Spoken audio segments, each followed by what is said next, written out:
Alex, Kelly, it's a pleasure to meet you both. Thank you for taking the time to chat. It's nice to meet you.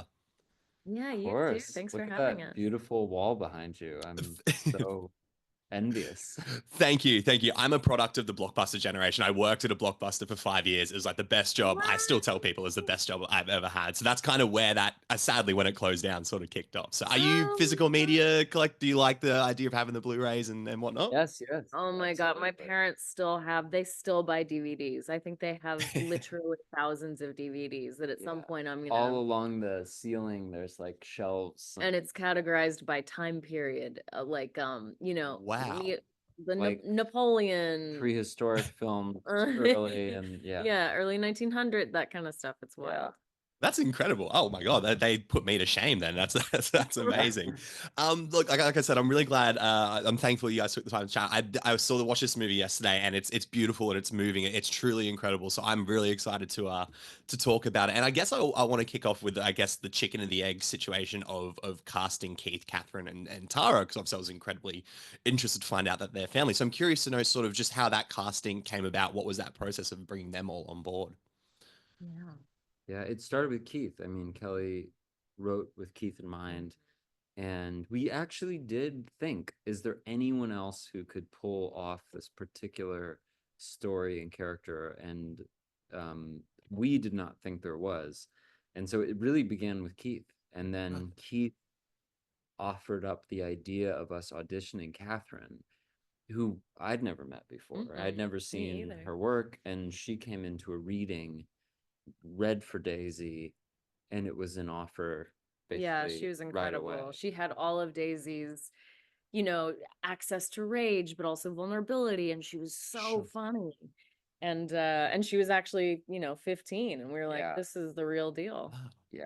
She's very, she's a very like, she has the idiosyncrasies of a much older actor. Hmm. Like she's really Mm. found what feels honest to her, I think. Yeah. That's incredible that she's. I didn't know she was 15 when she did that because that's such a, like I said, it's a mature performance. It's quite incredible the Yeah. understanding of that emotions. And I'm curious to know, sort of, obviously, there's natural chemistry with them being a family. They sort of know how to play off each other. But I'm curious to know, with the characters' chemistry, how much of that was in that script initially, and how much then did evolve when you had them all on board working together and with that natural chemistry. I mean, I think a lot of it was in the script. Certainly the foundation, most of the dialogue, almost all the dialogue is scripted, Sure. but then they came in and they put magic to it. And occasionally they would ad lib something. Like there's a scene in the batting cages where we just Mm. like, they just like talk to each other as father and daughter. And Right. um they have a natural chemistry that I think couldn't be written. That I think Mm. the family aspect of it was embedded in the script, but then they took it to a different level. Yeah. It's incredible to watch. I love, obviously a massive theme in the film is about how people can be moved and through art and how art is healing. I'm curious to know what the process of is like capturing that from a screenplay and a directing perspective. Like, is it something that comes through more dialogue? Is it how you are creating dynamics through characters? Is there a visual component? Because it's just something that you can feel, but I can imagine it may be a challenge to actually try and get that on the page and on the screen. I'm curious to know what that process is like. It's all of the above. I mean, for me, from the writing point of view, it was building an ensemble, very much like in a Shakespeare play that you have like Sure. the fool and the romantic lead, and you want to write characters in a way that they're going to have different dynamics and that different Mm. relationships shine when they're put next to each other, and that you have, sort of these leads, but then you care about the ensemble surrounding them as well. And I've done theater for so long that I had very personal places to choose, pick from, and Sure. people that I could sort of represent in different characters. And then from a directing point of view, you want to cast the right people and make sure Mm. that the rhythm that's in the script can sing and also honor the actors showing up and making sure that you're capturing the chemistry that they're bringing to the table. Well, and that they believe that they're willing to bring themselves. I think a lot of Mhm. times actors Right. read a character and they'll think, "Oh, this buffoon is nothing like me, so I'll play them like a buffoon instead of like me because I'm not a buffoon." Right. But the more honest performances, they play themselves, Mhm. and this wonderful character who you might read as a fool ends up being deeply, it ends up being rich and interesting and watchable and all these things that you're pointing out. So Yeah. And that's where I feel like you're so moved by the art. But I think something that's so interesting about Ghostlight is that it highlights how there's catharsis through the performance that's itself. When Dan is performing, that's his catharsis. I'm curious to know, do you feel the same way when you are writing or directing? Is there an ability to have emotional catharsis through the creation of art as well? Hmm. Do you? I do think that there's an ability to. I feel Mm, more um at peace. Like I feel like in the best case scenario, you in a sort of not even a flow. It's like play, like how you might have played with your friends in middle school, where you get to set and anything is possible, and you can unearth anything and bring anything in. Um, on the best days, I think. Yeah, I think my catharsis is elsewhere, probably. But I think in terms of like finding peace, I definitely mm, think I find that through art making. I so think I do fascinating. find catharsis through, I mean, the writing process. I heard somebody said once that you write to find how you write to find out how you feel about things. And that's what writing is to me, that I don't even Interesting. often know how I feel about something until I write about it. And then I feel a lot of catharsis in witnessing other actors' performances. Like there would be times that I would be crying at the monitor because of how incredible Keith or Catherine or Tara were. So I find a certain amount of catharsis there. I think it's just a testament to the power of especially movies as well. Like I'm the same. I find a lot of emotional catharsis or understanding, like you said, Kelly, just through stories, other people's stories, and I think it's awesome. It's powerful. There's a lot of levity in this film too, which I love, and one of the moments I really enjoyed is when Dan first comes into the troupe and he's seeing the acting exercises and he kind of doesn't know what to make of it. Have like you said, Kelly, having experience in the theater, how much fun is it to go back and think about those acting exercises you've been through and then put them on the screen and understanding that someone from the outside, what their reaction might be to some of It the is craziness you so might see. It's so fun. I mean, I up until recently was teaching theater and where you Mm, play all of those theater games and where you yeah. do those theater exercises. So I'm so enmeshed in it. But then when I describe it to people who aren't in theater, Mm. it's hilarious to see them be like, "What? What is the purpose of that?" And so it's really fun to get to go in and teach those exercises to adults and to theater professionals who just haven't done them in a long time, but they had a blast doing them. Yeah. And we're constantly just being like, red ball, thank you. And it's really fun then to get to watch audiences. Mm, I mean it's cliche, but it's fun to watch people have fun. And so as you're totally. watching those actors in the film do something ridiculous but have fun doing it, I can hear people responding in a really joyful way. It's so much fun to watch on screen. I read that you filmed this movie in October of 2023, and then it premieres at Sundance in January this year. That's an incredible feat. What was that time like? What was that? How did you pull it off? Is ultimately my question. As someone who loves movies and watches so many movies and sort of understands how the behind the scenes work, that's incredible. So, what was this process like for you in getting that quick turnaround done? I mean, we just kind of committed to the timeline. Our editor was cutting as we shot so that we had an assembly cut, like a rough cut. It was about 2.5 hours long that we submitted.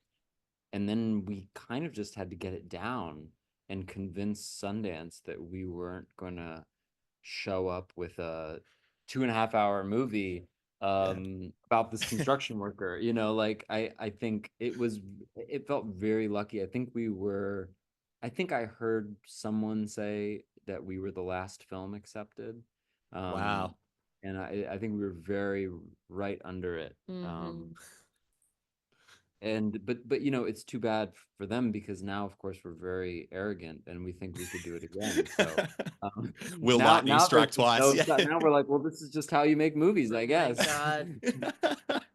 That's the independent filmmaking scene, right? The guerrilla filmmaking scene. It's all Sure. Totally, possible. totally. Yeah, it's Yeah, yeah, exhausting. That's yeah. it. Obviously, back to sort of the emotional catharsis of things. Dan connects to Romeo and Juliet. That's sort of some of the foundational basis of the story. I'm curious to know what role fiction has played in both of your lives. Is there a movie or a song, a book or a play that has sort of stuck out to you, to whether it's a good time or a bad time in your life? That's sort of been that thing you could connect with in those moments. Oh, massively. I mean, so many. I love Lady Bird. I love Mm, Lost in Translation. I love Marriage Story, Manchester unbelievable. by the Sea. Like Alex jokes that all of my references are from around the same year when I started writing, but it's true. And then I don't know. I mean, like, I constantly turn to comfort watches too. You know, I turn to different things when I'm in need of different things. Like if I'm curious and wanting to feel something new, I'll go to the movie theater and see a movie I've never seen before. And then if I'm anxious and want to feel comforted, I'll turn on something I've seen a million times. And so, yeah, stories are incredibly powerful, I think, in our ability to both learn more and to feel a sense of comfort. Mm. Yeah, and I grew up in a house where every Friday night and every Saturday night and every Saturday morning and every Sunday morning we would watch movies. So we'd go to the That's awesome. Blockbuster, pile Mhm. up 6 or 7 VHS tapes, and then just go through them. And so my family's very generous, where if my sister wants to watch The Italian Job, we watch The Italian Job. If I want to watch, Birth, then we watch Birth. And so it's just like high low, like it's all just stories, and so there's Mm, something very comforting about the story, just yeah. watching a story for 2.5 hours, 2 hours, coming out the other side and going to sleep and dreaming a bit. um And there's something about experiencing those stories, l- like if you watch it with a family member and you don't even necessarily have to talk about it, but if both of you have an emotional experience sure. together in the same room next to each other, I'm just thinking about the times that my family and I haven't necessarily had like deep conversations about a movie, but we'll experience something in the same room. And I think that's very powerful. I agree. I think so too. It's why we love movies. It's the journey that we can go on together, right?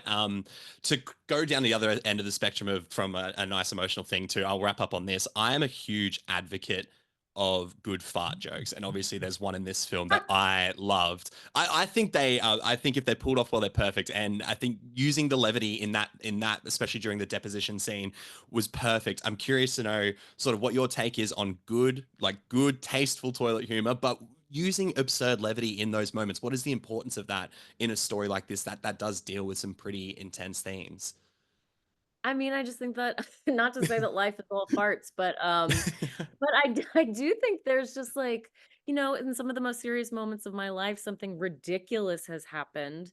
And Sure. I think that like anytime something feels a little too self-serious, for me, it helps to undercut it with, remember, this is just life. Remember, we're just humans. Totally. And there's always going to be something that undercuts moments of feeling incredibly dramatic and serious. And so also Shakespeare had great fart jokes. So, yeah, I feel I just oftentimes feel relieved and seen in movies when a moment is undercut with like, remember, this is just a story about people.